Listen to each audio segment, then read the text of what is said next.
That's a big ass fish. That's a monster, Mike. Good job. And that's why we're obviously outdoorsmen. Good morning, everybody. I am Mike, obviously outdoorsman. Welcome to FLT number 28. Sorry I did not get a podcast out yesterday. I had a visit from an old friend called Omicron, good old COVID-19, and my throat is just destroyed at the moment and yesterday as well. So I'm still trying to get past it, still trying to put out podcasts. But besides all that, doing good. Hope you guys are doing great. Staying safe out there and everything else. But today's podcast, springtime crappie fishing, how to locate them, how to catch them. Basically just going to be covering a couple different things on what you should take into consideration to finding them. All right. Number one, catching crappie in the spring. Well, first off, there's only a couple things on finding spring crappie. There's really only one major factor, and that's water temp. All right, when it comes to water temp, that is the only thing you really have to take into consideration actually finding the fish. All right, early spring water temperature is the most important factor on finding crappie. A 1 to 2 degree difference will make or break a potential cove. Prime time spring crappie fishing for me is when the main lake or reservoir, wherever you're fishing, is in the mid or upper 40s, and certain coves or sections are in that 50 to 55 degree mark. So the main lakes are between 45 and 50, and then the coves are in 50 to 55. That's my prime time springtime crappie fishing. And in most areas, crappie will stage to spawn in that 55 to 65 degree water temp. And with the bipolar early season weather changes, anytime that water temperature stabilizes around that 50 degree mark, you can expect to find a number of crappie creeping into the shallow water. All right, the biggest thing with water temp is, as soon as ice is out from any lake or reservoir, a lot of times these crappie will move into the shallow water, or at least closer to the shallow water. So a lot of times if you have a nice cove with a steep drop off into the deep area, so if you have like a 3-foot cove that's like 10 foot and then immediately it drops down to like 20 feet or 30 feet, however deep it is, and there's cover down there, they're going to go halfway up that and they're just going to wait to push into that shallow area to spawn. So the crappie are normally going to be there, but it's all about the hotter water, the warmer water. So if you have one cove that's okay, let me put you in a scenario. All right, if there is most of the lake, so if you're cruising through the center of the lake, the edges of the lake, and your fish finder is reading 48 degrees, all right, and then you're cruising through some coves, I normally I'm on that trolling motor the entire time, or I'm just paddling the entire time looking for that warmer cove. And I'm going through, and okay, so the main lake's 48 or 47, and I hit some of these coves and it's like 49, 49, 49, and then I hit a 50 mark. As soon as I hit that 50 mark, I know it's worth for me to check it out. I'll fish in the 50 mark for a little bit, and then I keep moving. 50, 50, 48, 49, and then it's like smack, 53 degrees. I'm like, okay, this area I'm going to spend some time in. All right, most of the lake was just 50 degrees, 48 to 50, and now I just hit a 53 degree mark. It's definitely going to be some crappie in this area. And whether it's loaded with crappie or just a slow pick at crappie, if they're just moving up, it might be a tough pick, but there's probably going to be a number of them there, and you just have to figure out that bite. All right, number two, choosing the right cove. This kind of ties into number one, but there will still be a lot of empty coves and unproductive spots this time of year.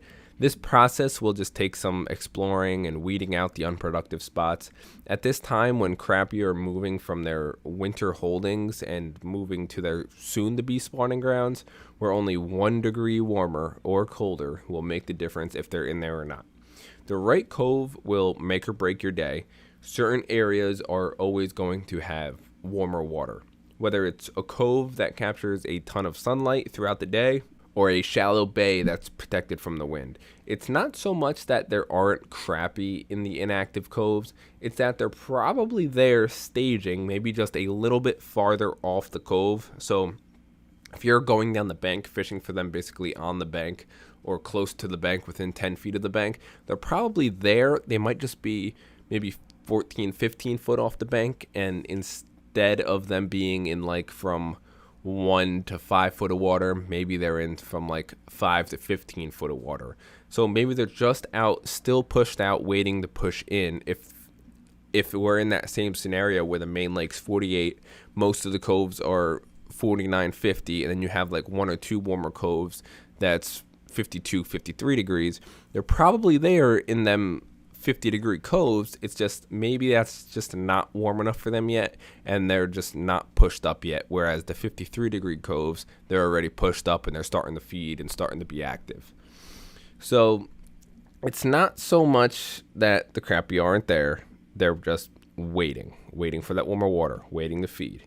And they're just getting ready to be pushed up. And when I'm checking water temperatures and the main lake is like 48 degrees and some coves are 49, barely hitting 50, and then I come across one cove that's in between that 51 and 55 degree range, you bet I'm going to spend a lot of time there, because that's like the sweet spot. That's the money spot. If you get a cove between 51 and let's just say 56, 57, that's that sweet spot. If you guys have a fish finder, you guys want to be watching that temperature, and that's where you want to spend a lot of the time. Number 3, cover. Cover is a key factor in crappie fishing just year round, not even the springtime.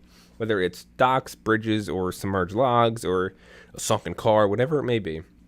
If you find cover, there will probably be crappie on it during the spring. Crappie love hiding out and relating to structure. So if you come across any cover, it's worth at least a few casts. Cover is just another ingredient to the recipe of finding springtime crappie. And the reason I say it's just another ingredient to the whole recipe of finding springtime crappie, all right, it's all scenario based again, but let's take that same scenario that I keep repeating over and over. The main lake is 48 degrees, and you have some coves that are hitting 50, and then your warmest coves are like 53 degrees. All right, if there's a submerged log in that 50-degree cove versus nothing in that 53-degree cove, then it's almost going to be more expected that they're going to be on that log in that 50-degree cove, because it's just more predictable, right? They're going to be relating to that structure, and with the early season springtime coming out of the winter staging, they are probably going to be packed up on them. And compared to the spawn, where they're just like spread out across the banks, where you're probably going to catch a lot, but you're going to have to move a lot to catch them. If you come across some crappie as soon as they start moving up to be, it's pre-spawn, but when they're preparing to spawn, if you roll up on them then on a log where that they're relating to, you could probably pull 40, 50 crappie off of one log. And I've had those days. I had one time where it was just like that, where the main lake was like probably 46, 47 degrees, and I worked probably 2 miles worth of shoreline, and I think I only caught like one fish. I was out there for like 4 hours, nothing. I come all the way back out around one big island in the back, and where it opens up into a bigger bay, and I start working down the right side, and it catches all morning sun, and actually where I just started fishing was catching all the afternoon sun. So I kind of worked it backwards, but it was all good. So I got over there, and it was probably like noon, 1 o'clock at that point when I got over to that back cove. And there was one log that sticks out of the water. It was just one down tree. And I've done well on there in the past, later in the spring. But it was all a rock shoreline with some mixed weed in there. And it was just another giant log in there. So flipping that whole way with my jig, and nothing, and I flip it right off of that log, and I just get whacked. And these old paper lips, they don't call them paper lips for nothing. All right, if you set the hook too hard, you're just gonna rip their mouth right off of their face. So he just whacked it, and I set the hook, and the first fish of the day, after being out there for like 4 hours, 5 hours, was like a 1.5 pound crappie, which is giant. And I flip back in there, same exact spot. I just roll it off the log, and I get whacked. And I get whacked like 15 times in a row off of that log after not getting a single bite the entire day for like 4 or 5 hours. And I caught my limit off that log, and at the time in New Jersey, 10 fish is a daily limit for crappie. But I just wanted to just work them. And I actually had my buddy there, Three Finger Joe. If you guys don't know Joe yet, if you go back to the old videos, you guys will know Three Finger Joe from the older videos. And he finally paddles on over to where I was, and he starts whacking them off the log. So he explored a whole different area from me for the first 4 or 5 hours, and then he come over to the same log and started catching fish. So sometimes it's just that one spot. If you try and get on them as early as you possibly can, you will have a lot of dead zones and the warmest areas with the best ingredients in there. So if you get the warmest cove and some cover and some bait in there, that is like the primo ingredient to catching springtime crappie fishing early into the springtime crappie fishing. So I'm talking like as soon as they start moving up, not nowhere near the spawn yet, like first days of the pre-spawn. That's what you want to look for, the warmest coves with some cover, and you're going to do good. But next, let's get on to rigs, baits, and like presentations. All right, live bait and shiners are hard to beat, but I believe artificial baits and jigs, in my own opinion, to be more efficient and more cost effective. But if you want to go the shiner route, run it on a slip bobber from like run a bobber like 4 to 5 feet up above your shiner, and you will have some great success. All right. Goddamn COVID. But for my go-to crappie lure, it's got to be a 132 ounce jig head with a 1-inch grub of choice. And my personal favorite grubs are the Crappie Magnet, the Mr. Twisters, and the Strike King's Mr. Crappie Joker. All right. Yes, these are some crazy names out there, but I'll go over them again. Crappie Magnet, Mr. Twister, and Strike King's Mr. Crappie Joker. As far as color goes, that's something you will have to experiment with, as the favorites for the fish will vary from lake to lake. But my general go-to is a 132 ounce white jig head with a white and chartreuse Crappie Magnet or Joker. It's always going to be white and chartreuse for me, but in certain lakes they prefer like white and blue or white and clear or straight yellow. It all depends on where you are and what these finicky fish are looking for. All right. And some people might say a 132 ounce jig head is way too light for them. All right. Not for me. I've been using it for many, many, many years, and I feel like I get a better presentation with the lighter jig, right? It doesn't fall as quick and it's staying in the strike zone longer. I'd rather cast out there and let it fall through that zone and wait a couple more seconds to jig it back and reel it back and work it just at like a quarter of the speed than I would a heavier jig head, but I'll get more bites versus someone that's throwing like an 1/8 ounce jig head and they're working through it very quickly, and they might not be getting as many bites because it's a little bit bigger of a profile, bigger head, and it's moving a lot quicker than that 132 ounce jig head might. So as far as presentation and gear goes, you want a rod with a soft tip to feel the bite. All right, a lot of people will get like 10, 11, 12-foot rods for crappie fishing, and it's very unnecessary in my opinion.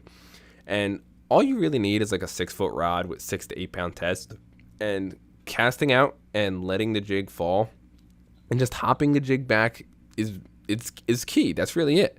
And they always hit it on the fall. Some people use bobbers for this technique to find what depth they're in, especially when they're new. They don't really know how to really work the jig and how to pop it and hop it along, but they're suspending. They're trying to figure out what depth the crappie are suspending at, and in this case, they're keeping it in the strike zone longer. So, just like I said, why I go to a lighter jig head. Some people use a bobber to keep it in the strike zone longer versus me. I just like that very slow falling jig that keeps it in the strike zone longer. And then when I pop it hard, right, that jig will shoot back up and then fall super slow back down. But you could always throw a bobber on there. Depending what depth they are suspending at, you have to really just trial and error with that. So if you want to start with it 3 foot above your jig and cast out, and if you get nothing, move it farther up, 4 or 5 foot, 6 foot, and it comes to a point where it gets like way too high. But you can always throw a slip bobber on there to really just let it fall, and then throw a split shot or a knot or something higher up, so you're just staying in that prime depth of where the fish are. But overall, what to take away from this is that warmer water is key here. All right, oftentimes, as soon as ice is out, the crappie will move shallow in search of resources. And when they're wintering in these deeper pockets, to why I say resources, all right, oxygen levels run low to support both vegetation and food.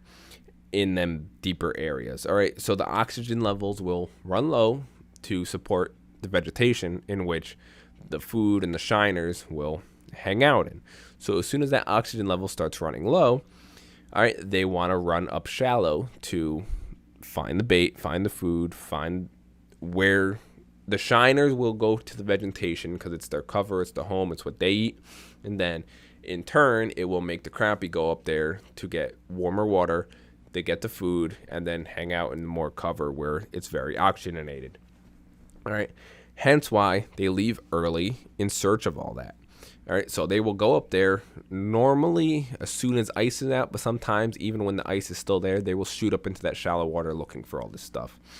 And for the people that don't have like fancy electronics, when you start seeing the flowers and plants start blooming in more specific, like the pussy willow trees and the lilac bushes, you best be fishing. Get out there when the water temp is in the 50s for the pre-spawn crappie, and you'll have just a hell of a time. And you don't understand how much of this, like, people always think that these people that do these podcasts and these videos, that you have to have a boat, that you have to have a kayak, that you have to have some form of money to get on these fish and on these tactics. And you really don't. All right, a lot of my fishing happened just from the bank, and I still do it to this day. I do a lot of pond hopping, just a lot of pounding the water from the shoreline, just because, all right, first off, my boat that I have, I kind of bent my trolling motor over a log, and my boat is inoperational right now. And now that I'm down in Florida with my kayak, I am terrified and petrified to take my kayak into the water with all these gators down here. So I've been doing a lot of pond hopping. Unless I get on a bigger boat, then I will go out on a bigger boat. But growing up in the northern region of the country, northeastern region in New Jersey, all right, a lot of my fishing happened from the bank. And it was the same exact process with these early springtime crappie, right? Whether it was riprap and rocks and bridges and the concrete walls, or just walking the banks looking for submerged bushes, flipping my little jig at it and just flipping past it. And I crushed it. I caught so many crappie just from the bank, just walking the shoreline, waiting for just the right opportune moment with the right structure and the right everything, right? Just casting at the bridges, the open mouths of the bays, the warmer water, the rocks, the bridges, the logs, everything else, everything comes together, right? You don't need fancy equipment. You don't need a fancy boat. You don't need fancy anything. Just watch the bushes. Once everything starts like blossoming, all these bushes start blossoming, then you should probably be out there starting to crappie fish. And maybe it's just trial and error. You start going out there, maybe the first day you don't catch a single thing. The second day it gets a little warmer, maybe you don't catch anything again. Then it gets a little warmer and you go back out there and you absolutely crush them. It was just that little bit of 1 to 2 degree difference that you were waiting on, that the fish were waiting on for you to do good. So just keep exploring. And springtime crappie fishing is really not that hard. You just have to put your time in. And if you really could afford just a cheap fish finder, maybe just an $80 one, just to read the water temperature and the depth, maybe that's really it. You don't need anything else. On my kayak, that's all I have is like an $80 old fish finder from Cabela's. And I really only use it for water temperature and depth. That's really it. So that's really all you need. If you could afford that, pick that up and put it on a kayak or put it on something just to know the warmer water and just to increase your success rate just a little bit. But again, if you don't have any of that, you don't need it. But thank you guys for listening to First Light Talk number 28 with the Obviously Outdoorsmen podcast. My throat is absolutely dying right now if you guys cannot hear. But on to tomorrow's First Light Talk number 29. You know what? I'm actually going to release that one today because that one's due today because this one didn't get out yesterday. So later this afternoon, it's not really going to be a First Light Talk, but it's going to be in this series. First Light Talk number 29. Stay tuned. I am Mike, Obviously Outdoorsman. If you guys are new to this podcast or to this channel, all right, like the video, subscribe to us, follow us, share the video with somebody, your mother, your brother, anyone. Just share the video. I'd greatly appreciate it. I am Mike, Obviously Outdoorsman. Thanks for listening. Peace, guys.